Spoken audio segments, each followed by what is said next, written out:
Hello everyone. आज हम the outbreak of revolution के रीजंस और किस तरह से रेवोल्यूशन आगे बढ़ा था, आउटब्रेक कैसे हुआ था, ये पढ़ेंगे। तो यहाँ हम स्टार्ट करेंगे टैक्स की बात से कि राजा ने लुई 16 ने बात की थी कि वो टैक्स बढ़ाना चाहते हैं जिनसे उनके रेगुलर एक्सपेंसेस जो हो वो अफोर्ड कर सके। तो जो राजा है वो टैक्सेस अकेले नहीं बढ़ा सकता था। एक परंपरा चली आ रही थी कि जो मोनार्क है वो टैक्सेस जो तीनों फ्रेंच सोसाइटी की तीनों एस्टेट्स है उनकी फर्स्ट सेकंड थर्ड एस्टेट की जनरल से मीटिंग करके ही इनको आगे बढ़ाएगा। टैक्स के बारे में डिस्कस करके ही आगे कुछ स्टेप ले सकता है। तो जो एस्टेट जनरल्स है वो तीनों एस्टेट के रिप्रेजेंटेटिव होते थे और उन तीनों के पास एक एक वोटिंग राइट हुआ करता था। मोनार्क ने मीटिंग बिठाई यानी लुई 16 ने मीटिंग बिठाई और परंपरा के अकॉर्डिंग ही आगे बढ़ता जा रहा था। लेकिन यहाँ थर्ड एस्टेट अपना एक प्रपोजल लेकर आई थी कि यहाँ कुछ चेंजेस होने चाहिए, क्योंकि अगर मतलब फर्स्ट एस्टेट और सेकंड एस्टेट जो है अगर टैक्स बढ़ेगा तो वो तो इस चीज़ के बहुत ही ज़्यादा फेवर में हुआ करती थी, क्योंकि फर्स्ट एस्टेट और सेकंड एस्टेट को बहुत ही इससे फ़ायदा था। लेकिन थर्ड एस्टेट ही तो टैक्स पेयर थी, तो इसीलिए थर्ड एस्टेट ने अपनी बात रखी कि आप लोग जो ये एक एक वोट वाला सिस्टम रखते हो उसकी जगह आप हर एक मेंबर वाला सिस्टम रखो कि जो एस्टेट का हर एक मेंबर जो है इस मीटिंग में वोट देगा, ताकि सब अपनी अपनी सहमति के अकॉर्डिंग वोट दे सके। लेकिन ये प्रपोजल लुई 16 को पसंद नहीं आया और उन्होंने इस प्रपोजल को रिफ्यूज़ कर दिया। तो इसके बाद हुआ ये कि जो थर्ड एस्टेट थी जब असेंबली से बाहर निकल गई और वो उन लोगों ने इनर टेनिस कोर्ट में जाकर एक साथ गैदरिंग की और गैदरिंग करने पर उन्होंने आपस में मतलब एक साथ असेंबली बिठाई और असेंबली बिठाने पर उन्होंने अनाउंस किया कि आज से हम लोग नेशनल असेंबली है और हम लोगों की असेंबली अब से फ्रांस के लिए कॉन्स्टिट्यूशन का निर्माण करेगी, जिससे जो राजा है मोनार्क है उसकी पावर्स कंट्रोल में आ जाएगी और वो कॉन्स्टिट्यूशन के अंडर में ही काम करेगा।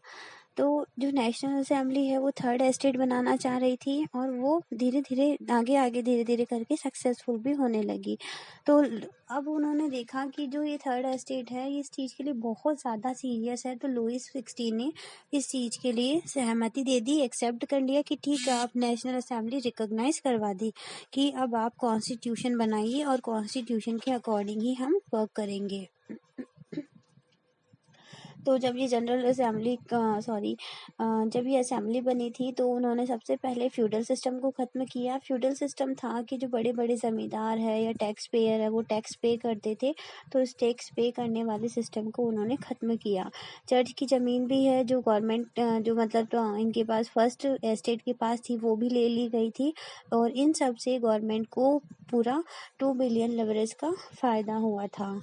और फिर उसके बाद ये जो असेंबली है इसकी वर्किंग कैसे थी ये देख लेते हैं। इसकी जो वर्किंग थी, इसकी वर्किंग में था कि जो सिटीजन्स हैं वो 2 पार्ट्स में डिवाइड हो गए थे और वो थे एक्टिव सिटीजन्स और पैसिव सिटीजन्स। एक्टिव सिटीजन्स वो लोग थे यानी कि इसके अंदर सबसे मेन बात तो ओनली मैन इंक्लूड थे। मैन भी सिर्फ वो इंक्लूड थे जो कि बहुत उनकी इनकम बहुत अच्छी थी और वो बहुत ज़्यादा मतलब बहुत स्ट्रॉन्ग उनकी जिनकी फाइनेंशियल कंडीशन बहुत स्ट्रॉन्ग थी वो एक्टिव सिटीजन्स में इंक्लूड हुए थे। और जो पैसिव सिटीजन्स थे जो गरीब लोग थे उनको पैसिव सिटीजन्स में इंक्लूड रख दिया था, चाहे वो मैन ही क्यों ना हो। और पैसिव सिटीजन्स के और मेंबर थे वुमेन भी इसी में इन्वॉल्व थी। एक्टिव सिटीजन्स जज को और इलेक्टर्स को सिलेक्ट करते थे, चूज करते थे इन लोगों को। जो इलेक्टर्स है वो आगे नेशनल असेंबली के मेंबर्स को इलेक्ट करते थे और जो नेशनल असेंबली है उसके टोटल मेंबर 745 हुआ करते थे। फिर ये किंग और मिनिस्टर्स को कंट्रोल करते थे। नेशनल असेंबली के मेंबर्स किंग्स और मिनिस्टर्स को कंट्रोल करते थे और इस तरह हमारा पूरा सिस्टम स्टार्ट हुआ था। और हर तरह के राइट्स और फ्रीडम सिटीजन्स को प्रोवाइड करवाए गए थे और लोग जो इलिटरेट थे उन्हें कई सारे सिंबल्स प्रोवाइड करवाए गए थे। तो उन सिंबल्स को हम लोग डिस्कस कर लेते हैं। फिलहाल एक दो सिंबल्स डिस्कस कर लेते हैं, फिर धीरे धीरे आपको सारे रीड करने पर समझ आ जाएंगे। जैसे फर्स्ट सिंबल जो था वो रिवॉल्टिंग सब्जेक्ट पर बेस्ड था कि जो लुईस 16 है उन्होंने नेशनल असेंबली बनाने से, रिकॉग्नाइज करने से जब मना किया था तो लोग बाग रिवॉल्ट पर उतर आए थे और फिर बाद में उन्होंने नेशनल असेंबली को रिकॉग्नाइज करने से सहमति दे दी। इस तरह से वो वहां पर रिवॉल्टिंग सब्जेक्ट के लिए था। सेकंड पिक्चर है जिसमें रॉड्स का बंडल होगा, तो वो है तीरों का बंडल है, तो वो सिंबल ऑफ यूनिटी है। उन्होंने ये बताया कि अगर हम लोग यूनाइटेड रहेंगे तो हम लोगों को कोई भी तोड़ नहीं सकता, हमारे ऊपर कोई किसी भी तरह का बर्डन नहीं डाल सकता है। तो यहाँ पर ये जो बंडल है रॉड्स का, वो एक यूनिटी इज स्ट्रेंथ का सिंबल है। एक और मिलेगा आपको एक ट्रायंगल शेप के अंदर आपको आई मिलेगी, जो कि नॉलेज की रोशनी है, ज्ञान का प्रकाश है, जो कि उन्नति की ओर आगे बढ़ता रहेगा। ऐसे अलग अलग सिंबल्स का यूज किया था। अब तक हमने देखा कि नेशनल असेंबली ने कॉन्स्टिट्यूशन बना दिया, संविधान है जो देश चलाएगा, लेकिन इस लुईस 16 को बहुत परेशानी हो रही थी, क्योंकि कोई भी राजा या कोई भी मोनार्क ये नहीं चाहेगा कि उसकी राजशाही पर अंकुश लगे। जब भी वो चाहे इतना रूल बना सकता था और ना कोई लॉ पास कर सकता था। तो जैसे अपनी कंट्री का नहीं चला सकता था, अब एक नाम का राजा रह गया था, उसे कॉन्स्टिट्यूशन के अकॉर्डिंग चलना पड़ता था। अब उसे नेशनल असेंबली की बात माननी पड़ती थी और लुईस 16 को यह पसंद नहीं था, इसलिए उन्होंने सीक्रेटली कुछ नेगोशिएशंस स्टार्ट किए थे। छुपकर उन्होंने आसपास के रूलर्स की हेल्प लेनी चाहिए थी और सारे जो राजा है या रूलर्स है वो जो लुईस 16 की हेल्प करने के लिए सहमत हो गए थे, क्योंकि वो लोग ये नहीं चाहते थे कि आगे दूसरी कंट्रीज के आगे हमारी भी कंट्रीज में इस तरह का प्रोटेस्ट हो और हम लोग भी सिर्फ नाम मात्र के राजा रह जाएं। तो जब उन लोगों ने ये सारी बात इनका सबका प्लान बनाया राजाओं ने मिलकर, तो उन्होंने एक अपनी आर्मी अपनी सिटी में भेजना चाहिए थी और फिर बाद में कि जो रिवॉल्ट चल रहा है वो शांत हो जाएगा। लेकिन इससे पहले आर्मी पहुंचती, नेशनल असेंबली ने वोटिंग करके डिक्लेयर कर दिया था कि वो लोग एक युद्ध में शामिल हो चुके हैं। वो युद्ध है पर्शिया और ऑस्ट्रिया के खिलाफ।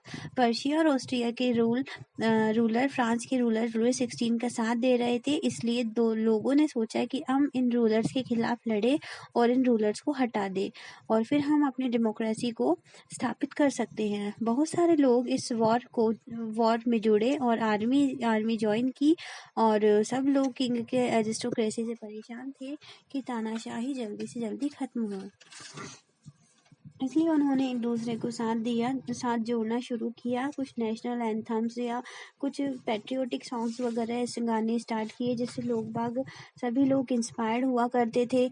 तो इस तरह से सभी लोग इन देशभक्ति गानों से आपस में इंस्पायर होकर आगे से आगे बढ़ने की कोशिश करते थे और उनके अंदर एक होप जलती थी, एक इंस्पिरेशन जलती थी कि अब हम इस जो राजा है उसे हटा के रहेंगे, खत्म करके रहेंगे, ये जो सारी ये डिक्टेटरशिप है उसे हम खत्म करके रहेंगे।